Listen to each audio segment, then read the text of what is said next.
Tonight on Studio 12, as Dia de los Muertos approaches, we meet an artist who built an ofrenda honoring Denver's first lady of Mexican folk art. Then we go along for a ride on the famed Tour du Mont Blanc trail in Europe, showing the 105-mile journey from a different lens.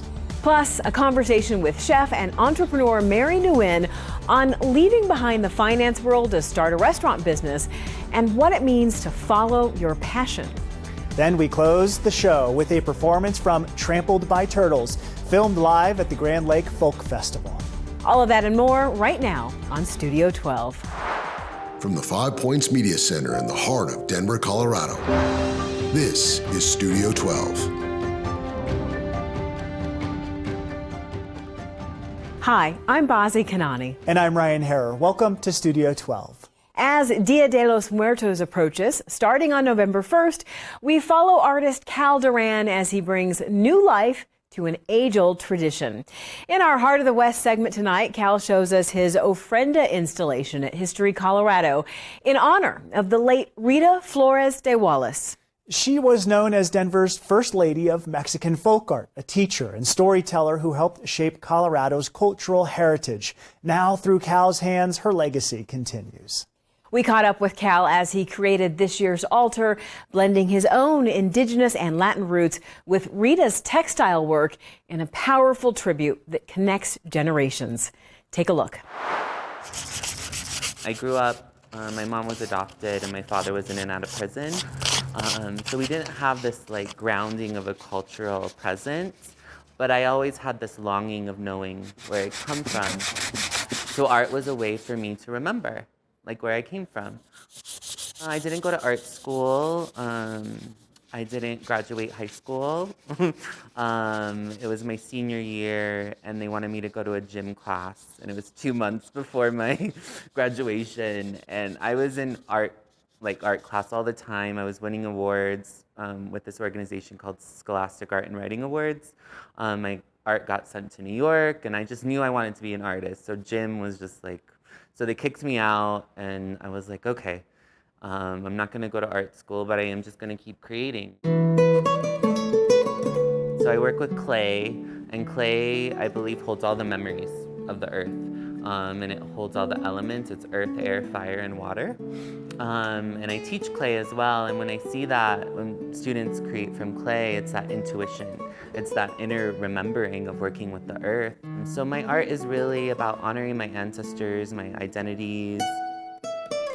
I'm Dr. Renee Fajardo. I am the director of the Metropolitan State University Journey Through Our Heritage program. So I was one of the very fortunate young people back in the day and a young member of the Chicano Humanities Arts Council in the 80s to come upon a teacher, our maestra Rita Wallace de Flores, who was one of the people that came to Colorado and really helped young Chicanos establish what Dia de los Muertos was and began teaching it. And Rita Wallace de Flores and the Luna boys, as we call them, from the pirate Bob Luna specifically, were really instrumental in bringing those traditions here to Colorado. Well, I met her probably when I was about 17. I was in at an organization called CHOC, Chicano Humanities for the Art Council, and also at a gallery called Pirate Art Gallery. And every year they did a Dia de los Muertos celebration and you could make an ofrenda, an altar. It was extremely important that when she came, she brought a lot of the traditions surrounding the building of ofrendas, the traditions of the cuentos, the storytelling. So timelines kind of traveled, and then about 5 years ago, I met Renee, and she's just been a great advocate and just really a beautiful, kind, open-hearted person I've been learning from. And Rita was her teacher. So it was kind of this full circle moment. And Rita was, you know, kind of ailing and has dementia. She was in the hospital a few times, almost passed away. But she told me, I'm not ready to leave the earth. I have one more student. And lo and behold, she was right. She had Cal. Cal is her last student, and she was iconic for her ojos tijos. And we all know that Cal Duran, if we're talking ojos tijos, he is the cream of the crop. So she really brought her knowledge back in the, Renee told me back in the 70s and 80s, she was from a small town in Mexico, and really just shared those traditions with the community. When she came here and she brought the traditions that she knew of Dia de los Muertos, she was very adamant. You have to understand that this holiday is a syncretic holiday. It's a woven mixture now of many people's traditions that have come together, and where they live is the way that they celebrate it, and there is no right or wrong way to really celebrate it. She was very, very intent upon us realizing that you come together as a community. It's a time to support each other. So she passed away on April 27th, close to the Day of the Children, Dia de Niño. When it came time to celebrate her life, Cal made her a huge altar. So she passed away April 27th, and then this is really just in honor to her and her legacy. There's also photos of other women in lineage. They're called the Corn Mothers that have passed away as well on the altar. The marigolds represent the ancestors. So they say when you smell a marigold, it's the food of the ancestors, it's the scent of the ancestors. That's why that's always represented. I've been creating ofrendas all over Colorado probably for the last 15 years. Probably 10 years ago, that was one of my first skeletons I created. And it survived. I wanted to give it wings as it's flying back home. And then these are all photos of Rita. An ofrenda is an offering, so meaning offering, but it's also an altar. I refer to as an ofrenda as a little pit stop, like a beacon of light. This is actually one of Rita's pieces. So she worked a lot with corn husks and crepe paper. She loved dolls, they're called muñecas. Up there is a big sacred heart me and my friend built about 10 years ago. It's all paper mache, and behind it is an ojo de Dios. That's a God's eye. And traditionally, Rita made those as well, and we made those together. Dia de los Muertos can really be celebrated by anybody. And why I say that is because we're all gonna die. You know, we're all on this universal chord of death and life. And I see Dia de los Muertos as a celebration of life and death as one. Muertos, we think it's just about honoring our ancestors and those that came before us and their hard work and their sacrifice, but the very core of it is gratitude. It's celebrated so differently, like in Mexico, in each puebla, they celebrate it differently. So it has deep roots in the Mexica roots, and it was celebrated, it was Michliantli, she's the goddess of the dead. Since colonization happened, it really moved on to like All Saints Day. But I was always taught it was 3 days, and November 1st is when all the little babies come and lead the procession. And November 2nd is really when we build the ofrenda. We kind of build the bones of the ofrenda on the 1st, and the 2nd is really when our loved ones come and greet us. And then on the 3rd day is when we get to say goodbye.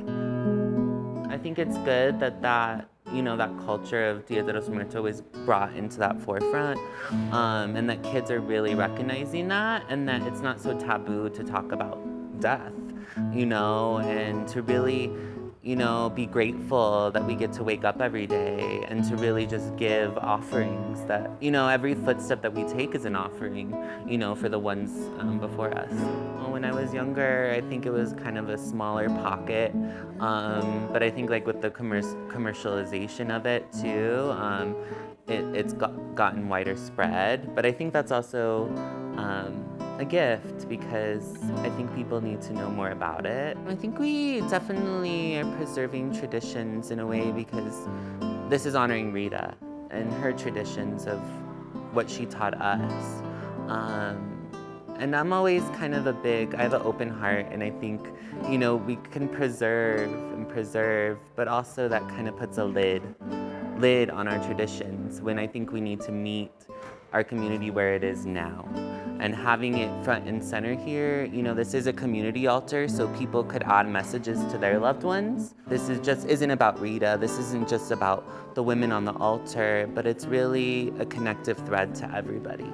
And that's really what I want to preserve in this, and I think that's what Dia de los Muertos is really about, is the connective thread within everybody.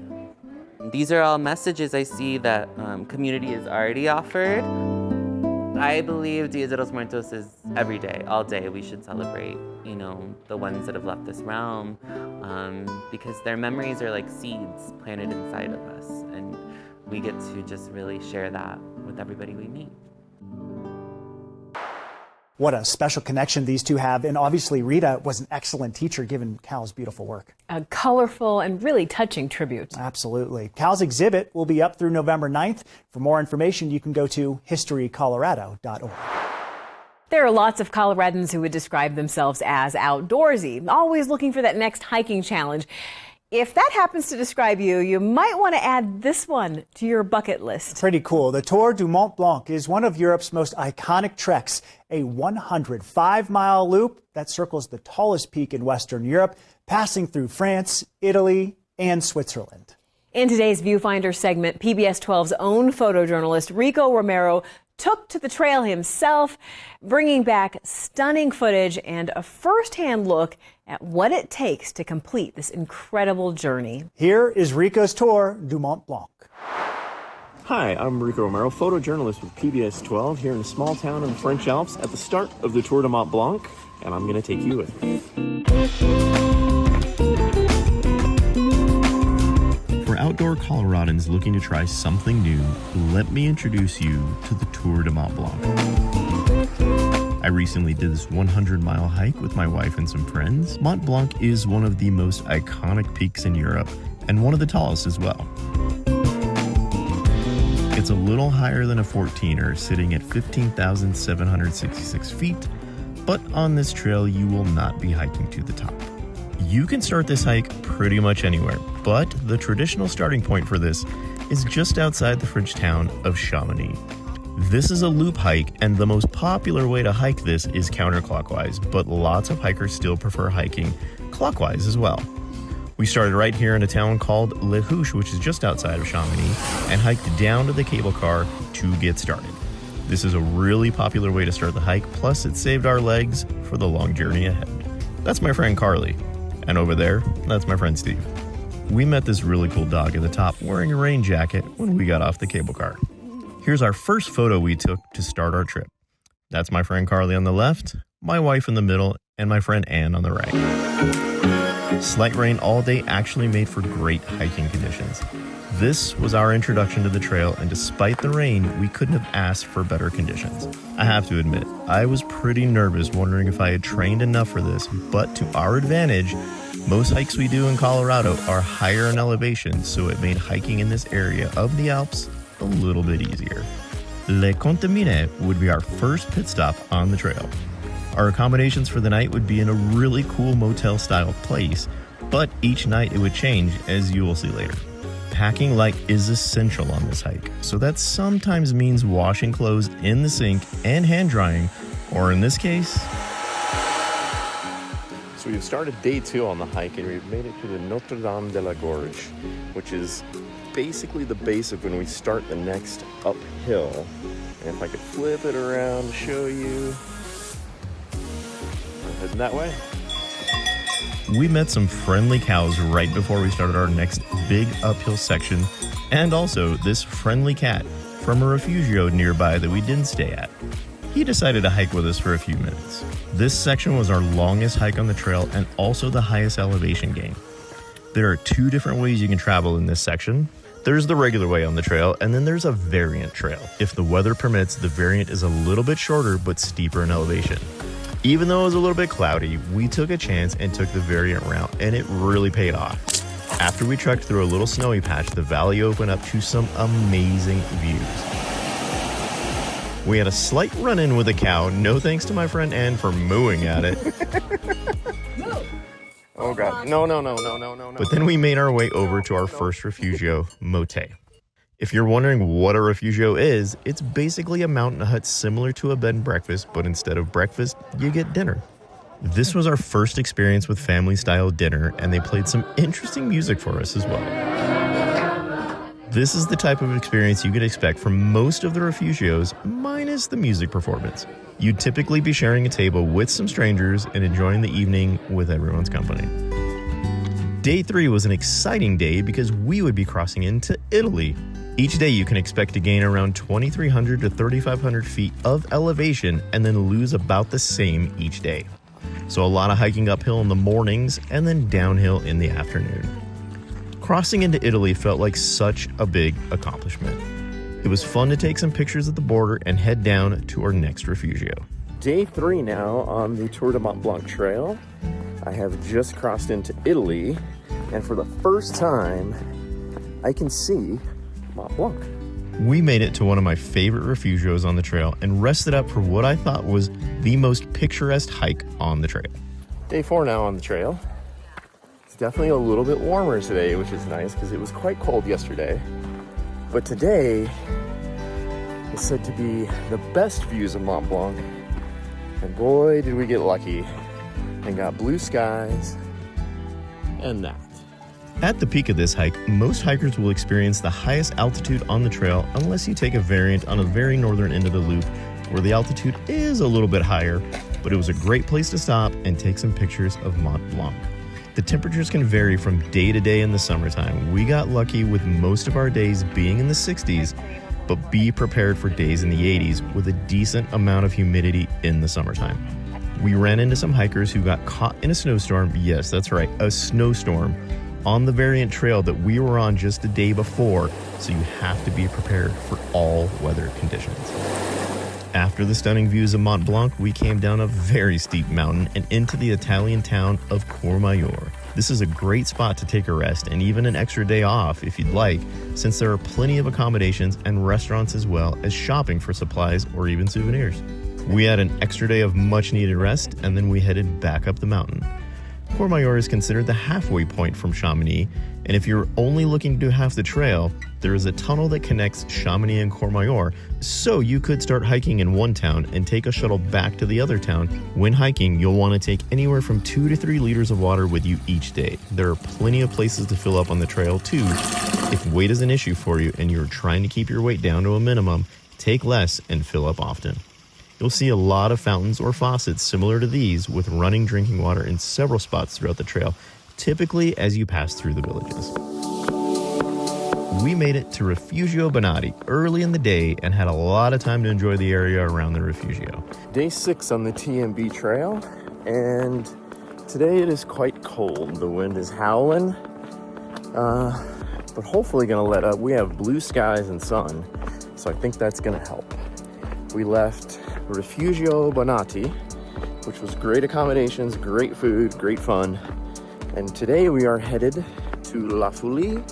I really hope I pronounced that correctly. But we will be crossing the border into Switzerland today. So that's quite exciting. We had a pretty steep ascent, and once we made it to the crest, we'd be in Switzerland. This was a pretty challenging stretch for all of us. All right.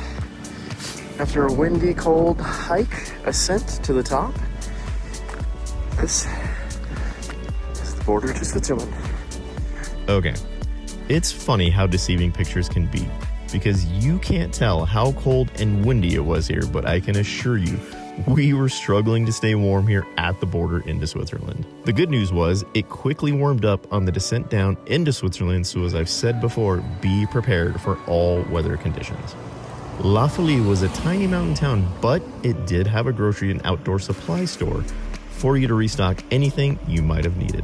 The difficulty of each day will vary, and you can break the trip up into as many days as you feel you need. If you're a more experienced hiker, you may only need 5 to 7 days to finish the trail, or if you're a little bit on the slower side, which is perfectly fine, you might want to give yourself 12 to 14 days to finish. We were now at the top of the loop and getting ready to cross back into France. We passed this really cool house that had quite the collection of gnomes. I couldn't believe we had made it this far, and I was so excited at the idea of finishing this hike and the accomplishment we'd feel. Oh, and we had to avoid stepping on these slugs because they were pretty much all over. Day 7 out on the TMB, and about making it to the summit for today. Heading in to day 8, but wanted to give you guys this view of this valley with this town below.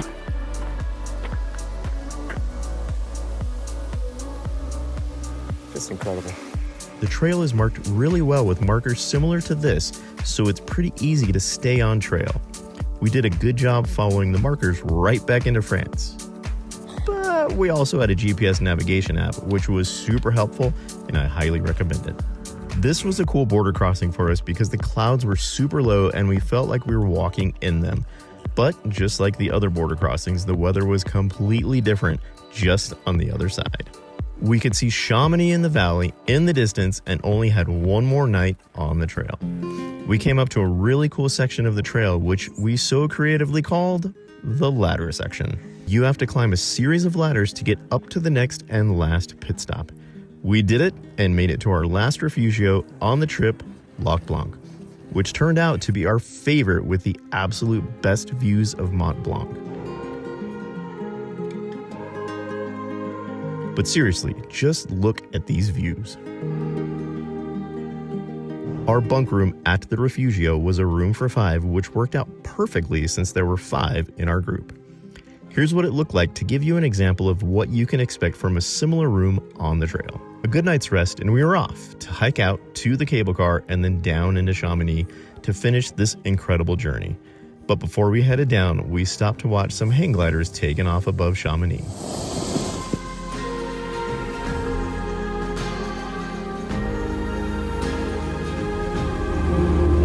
Well, we've made it to the end of the TMB. We have decided to take the cable car down into Chamonix.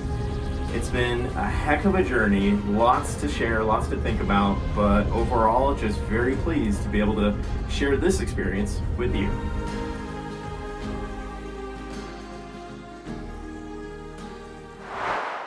An unforgettable experience and amazing views from up there. You can definitely see why it's one of the world's most celebrated hikes. Absolutely. And hard to believe, some of those trail sections gain more than 3,000 feet of elevation in a single day. So tough. But Rico said that the best part was actually meeting fellow adventurers from all around the globe, including a few other Coloradans who had made the trek. No surprise there. A big thank you to Rico for bringing us along for the journey. Colorado Startup Week celebrates the people who are turning their passions into profitable businesses, just like chef and entrepreneur Mary Nguyen of Olive and Finch.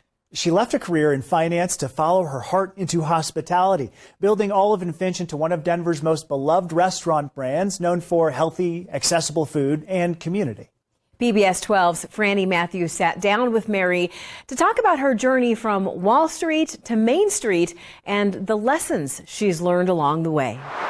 Thank you for joining us today. It's exciting to be here at Colorado Startup Week. Tell us a little bit about your business. I am a huge fan of Olive and Finch, but there's more. I'm only seeing the tip of the iceberg. There's a lot of depth under there. So tell me a little bit about it. There is. So, we started our first location, Olive and Finch, in 2013. And I had other restaurants at the time, and they were, fine dining and full service. And so I decided to open up a restaurant next to my Parallel 17 at the time. So I had Parallel 17 on 17th Avenue. And I decided to open up Olive and Finch there. And I wanted it to be a restaurant that served breakfast, lunch, and dinner. I didn't want anything on the menu to be more than $13 because I wanted it to be affordable, but I still wanted it to be chef-driven and scratch-made. And so everything in the back of house that we do, everything in the kitchen is made from scratch. It was really important for me to be able to have accessible, healthy, and affordable food, but in an environment that was accessible, right? So you come in, you order from the counter, or you order from a QR code, and then we bring the food out to you. But everything in the back of house is made as if it was a fine dining restaurant. So, 2013, we opened Olive and Finch, and nobody understood what we were trying to do.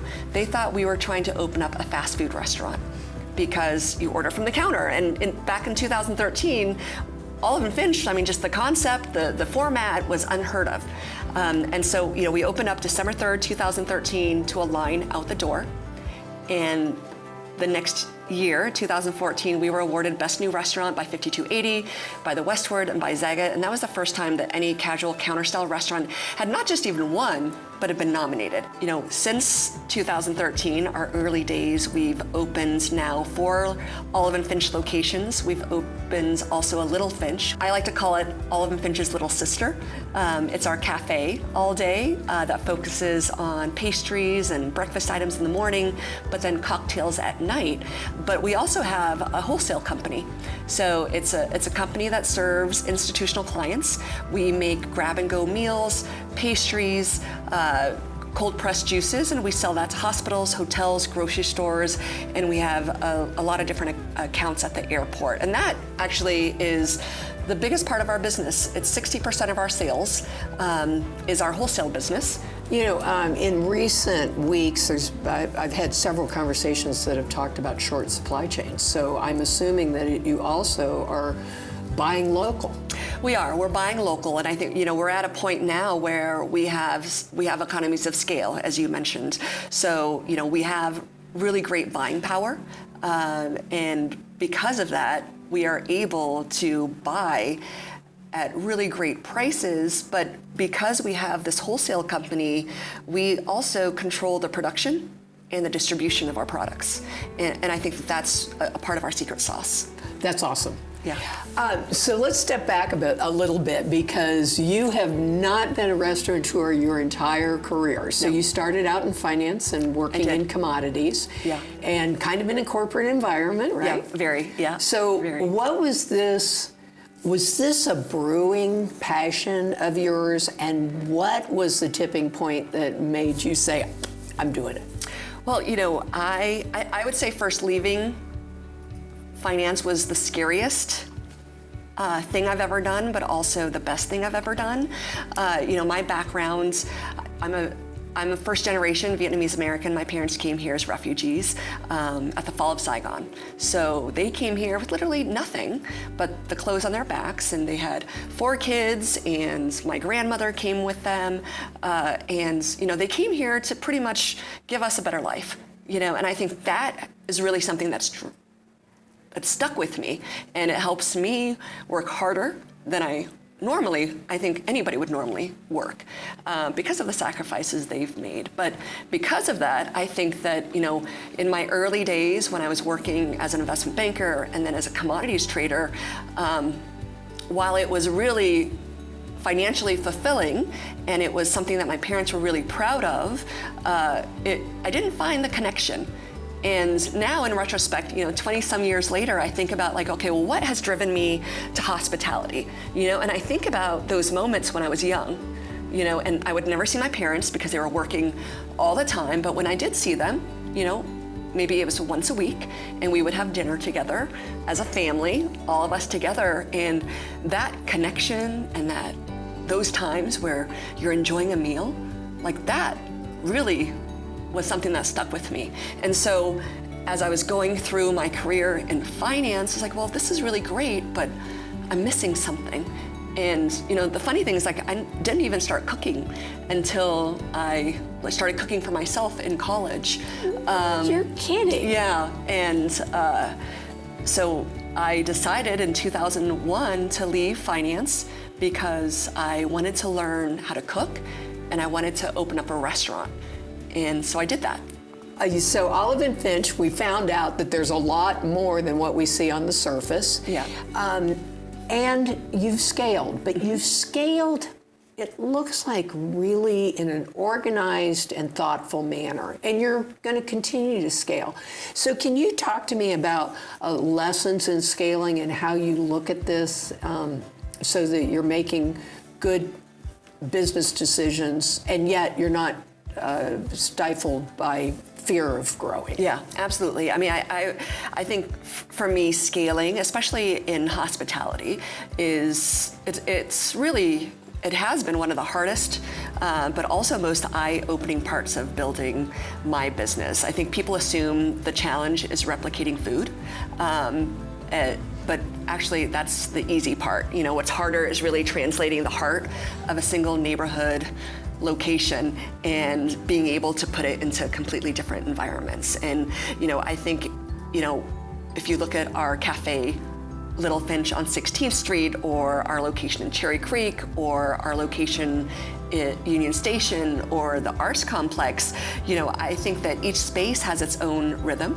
and it has its own demands, but the guest, you know, what's important is that they feel the same way, right? Because I think what hospitality is also community. You know, like we are a part of neighborhoods, we are a part of activating those neighborhoods, and we do that by creating community, and it's important for you, Franny, to come in and to feel the same thing, whether it's in Union Station, or the Arts Complex, or Cherry Creek, or Uptown.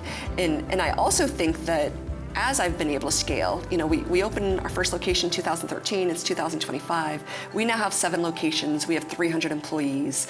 We're about to open up, you know, 5 more locations within the next 18 months. And the biggest lesson for me, being a founder of a small business, was really making sure that I was building a team around me that I could trust to be able to do the things that I could do. Because, you know, just because it's my business doesn't necessarily mean that I'm the best manager, right? Or the best chef, or the best marketer, you know? And so when you're scaling a business, you know, you have to remember, like, what is your role? You know, and for me, I'm the founder, and I think that I have the vision of where we're going. And I have to be able to make sure that I'm inspiring and motivating everyone around me so that we have the shared vision to be able to go after that goal. All right, so if we look at, if you ran into somebody who said, I want to start in the restaurant business, and here's my concept. Yeah.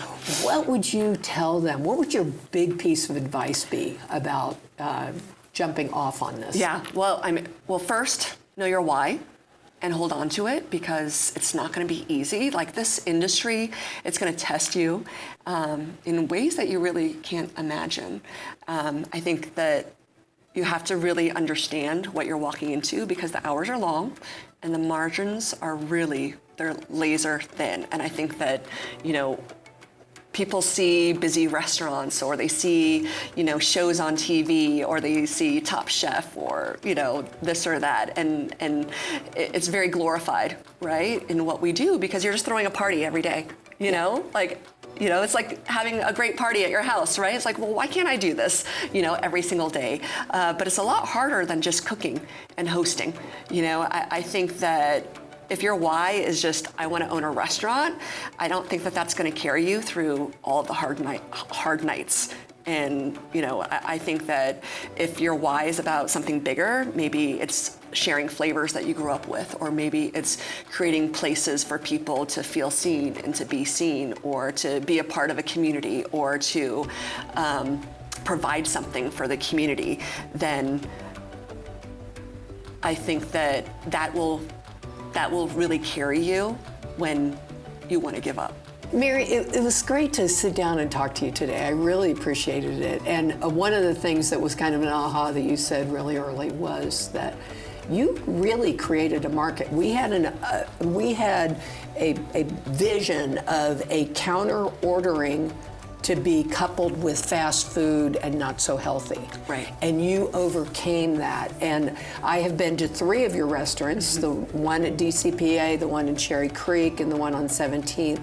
Each has a unique feel, but what is so much that's consistent is that I've always felt welcome. So I want to thank you for that. Thank you. That means a lot. From her family's immigrant roots to her success as a Colorado restaurateur, Mary Nguyen showed us that knowing your why can turn any challenge into a reason to keep going. If you'd like to catch our full Colorado Startup Week conversations, go to our YouTube channel, or you can listen to the podcast on Spotify, Apple, and Amazon Podcasts.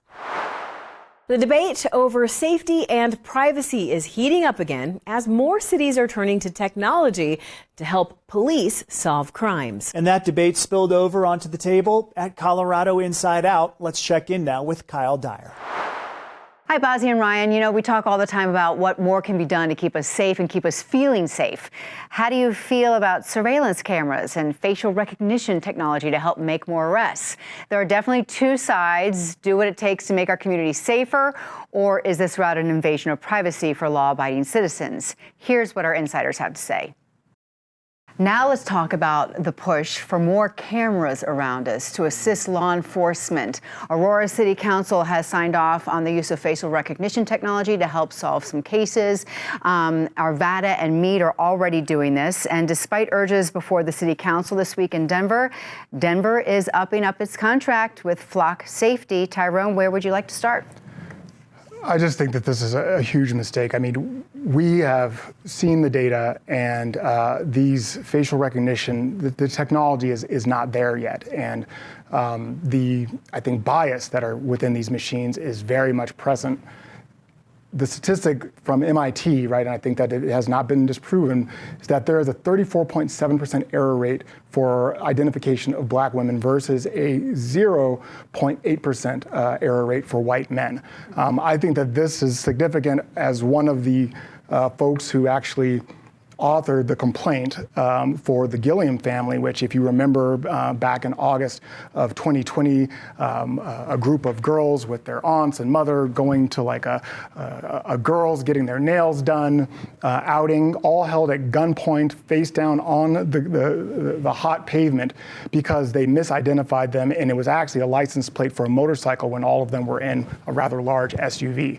So the technology is not there, and to roll out a facial recognition technology that our AG has already found has systematic racial bias in it, our own state AG finds this, is just, I think, not the right path.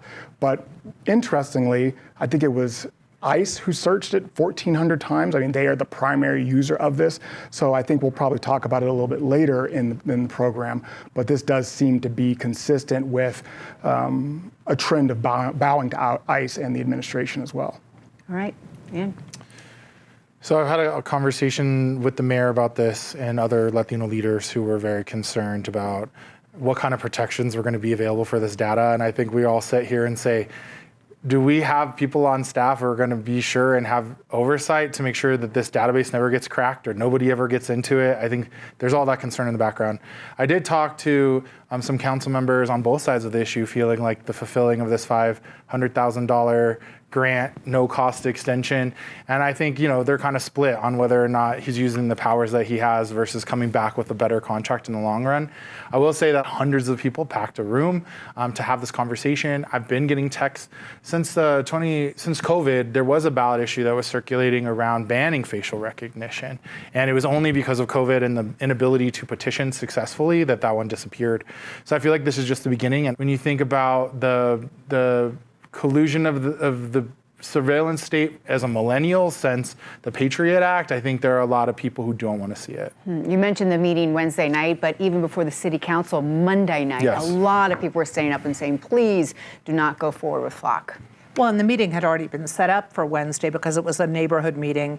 And it was amazing that all of a sudden the announcement of the extension came right before that meeting, which definitely irritated many of the people who'd organized it. The concern on that is, yes, Johnston says that we will not release this. The information will not go to ICE. But I think all of us are feeling not too secure in what we're going to be able to keep from the federal government right now. I mean, they certainly are. The federal government is certainly making moves like they will take anything they can get. The other reminder that we all have is cameras are everywhere. Even if the government doesn't have access, the media does, and all you need to do is look at the giant span who got into an altercation with people leaving the No Kings rally, and it was a mess, and it was all over, and wound up with one person being arrested for the wrong action, and that's been changed now. But cameras are everywhere. Behave yourselves. Yeah. Well, I think two things. If you're going to build something that's controversial, don't name it Flock. Just think that could be problematic. Secondly, there is an inherent tension between privacy and safety, and I'm very empathetic to the privacy concerns, especially given the flaws that you pointed out in the technology, the fact that it's still evolving, it still needs some improvements. But there's also the safety side of it. And they have arrested criminals, and they have gotten people's stolen cars returned to them. So it is an important part of law enforcement.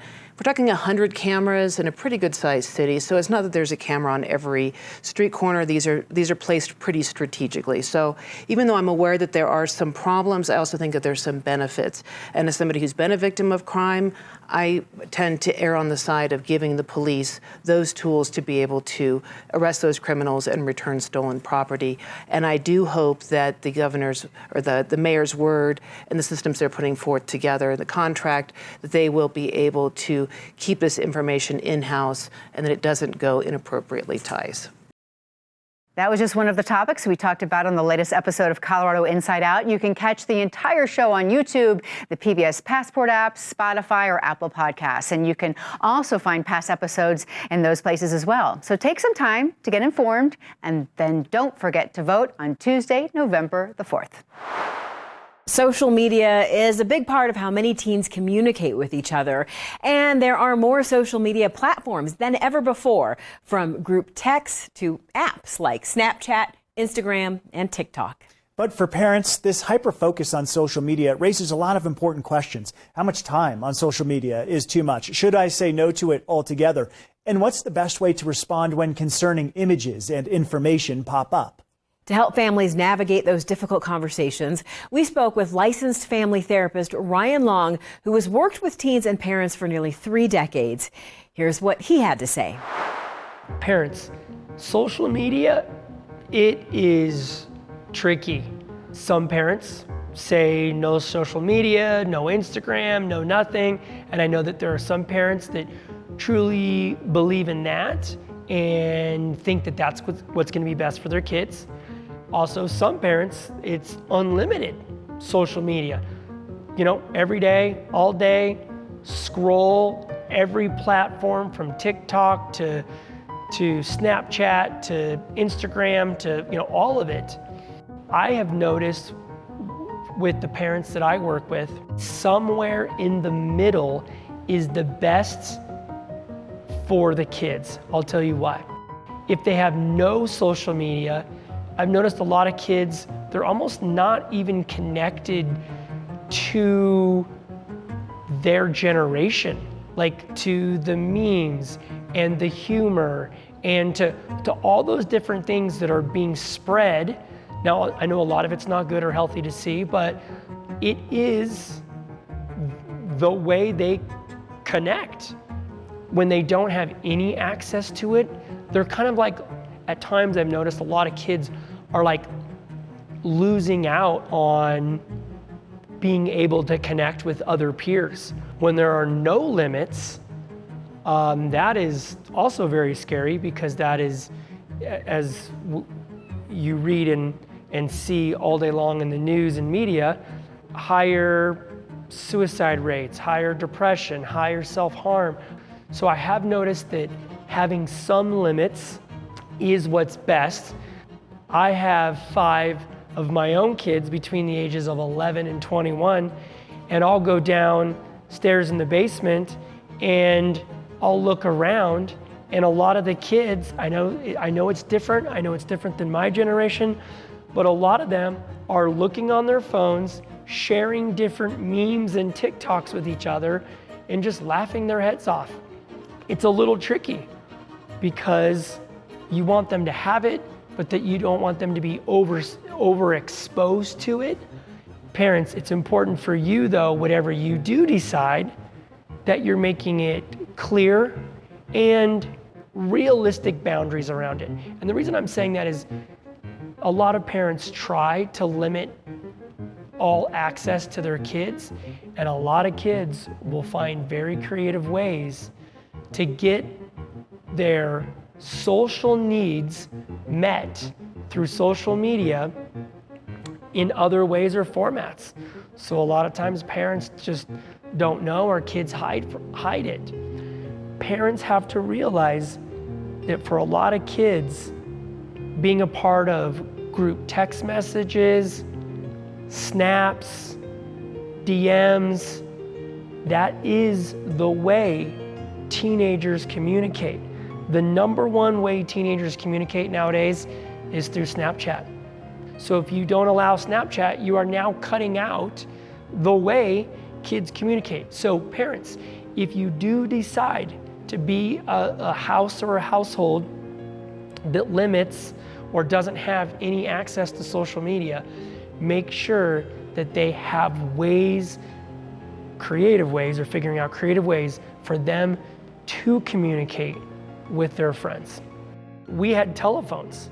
It'd be like saying, no, you can't have a telephone in the house. That's how we talked to each other in my day. We called each other on the landline. So when parents take away cell phones and social media, they're isolated. When you find something through a text message, or you overhear a conversation with your kid, maybe talking to their friend on the phone, and they're talking about, drinking or drugs or sex or vaping, or maybe you find a vape cartridge in your kid's room. How do you approach it? Most parents just jump right in, and it becomes this all-on battle, fight, screaming match. You can't this, don't do this. It becomes like a war in the house. Typically as therapists, we don't recommend that. I know it's hard at times, because when we find that, vape cartridge, or we find that text message where our kids are engaging in sex, we're scared, we're worried, we're freaked out, we're also shocked, and we come across as maybe angry, judgmental. The key for us as parents is almost, in a sense, to do the exact opposite, to allow whatever you find or hear, allow it to be a conversation. Allow it to be a time to connect. Allow it as a time to figure out what's going on, or how, or why, or when. Use it as a way to know your kid better, rather than focusing on punishments and anger, and focusing on the rules, and you're not going to be able to do this or that. Sure, some of that, that can come later. At least temporarily, or at least at the beginning, it is about finding out, what is your kid doing? Maybe why are they doing those things? Maybe how long have they been doing it? What safeguards are maybe in place? Really just trying to listen to them and know them and validate them and see their side. Sure, can there be a time later where there's punishment? Can there be a time later where you're able to say, hey, I've noticed that I have felt shocked or angry or maybe even disappointed? Sure. But the initial needs to be connection. And why, parents? Is because when we lead with that, our kids are going to feel safe. And when our kids feel safe and seen and heard and cared for, guess what they're going to do? They're going to come talk to us when something else happens, or when something else comes up. They're going to be like, you know what? My family, my parents, they can handle it, that they get me, that they see me, that I know that they're going to be on my team, and that they care about me, and that I can open up about what I'm going through. The key is as parents, we want that safe place. We want that safe space so that our kids can feel safe opening up about the things that they're involved in. Thanks again to Ryan for those tips. Also, we want to add here that if you or a loved one are facing a mental health challenge, there are resources available to help. And we'd like to remind parents, teens, and everyone in our community here in Colorado what some of those resources are. So the 988 Colorado Mental Health Line is available for free, immediate human support 24/7. You can call, text, or live chat with 988 today. They're ready to listen. Colorado youth can also receive up to 6 free therapy sessions through I Matter, with English and Spanish language services available. Visit imattercolorado.org to learn more. Season 1 of Colorado Soundstage takes us on a musical journey of live performances at stunning venues all over Colorado. This PBS 12 original series showcases the band Trampled by Turtles at the inaugural Grand Lake Folk Festival. It's called Speedgrass for a reason. Watching the dizzying banjo and mandolin plucking from this Minnesota-based band really gets the crowd going. Thanks for watching Studio 12, and don't forget you can follow us on social media and on YouTube. We look forward to seeing you again next Tuesday night at 8. I'm Bazi Kanani. And I'm Ryan Harrer. Thanks for joining us. Have a good night.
Understand what that process is like for you when you're coming up with songs that, for me, feel like longing or maybe even self-doubt or catharsis or being alive, or like you've got a big wide spectrum, I guess is the point. Well, I think I use songwriting as a mode of communication in that way.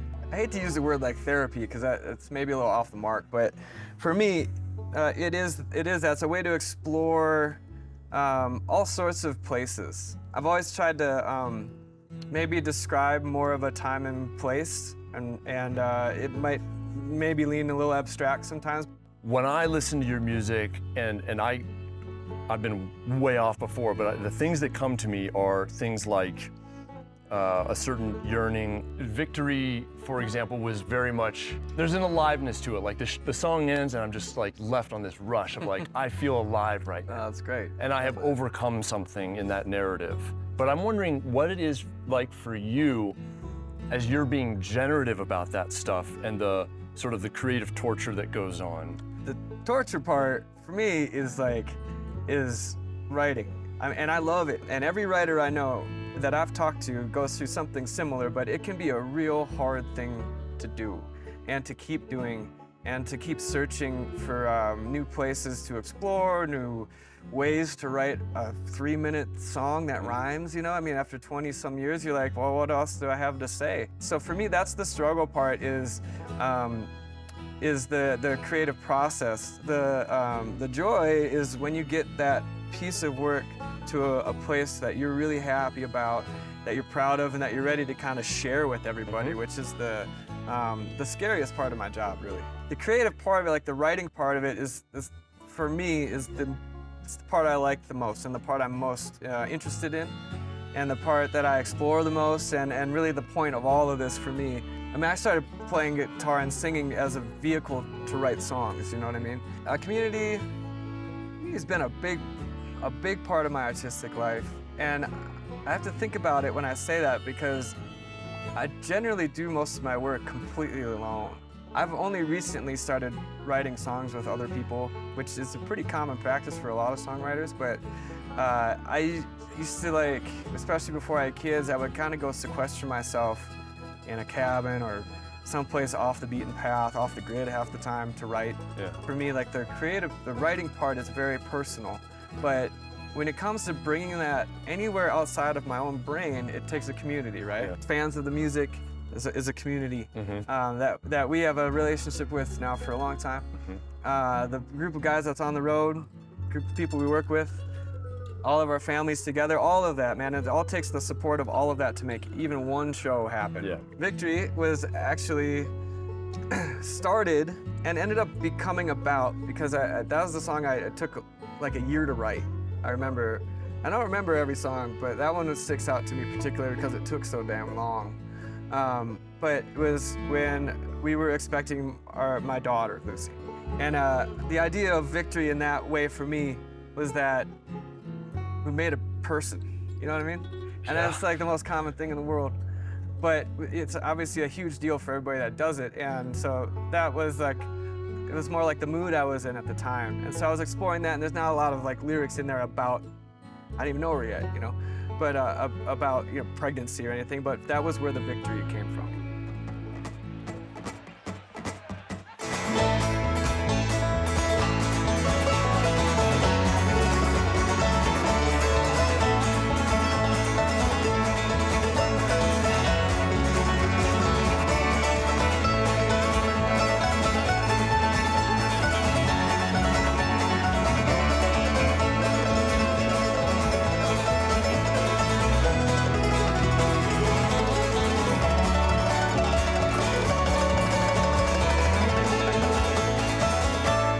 All of us lonely, it ain't a sin to want something better than the shape you're in.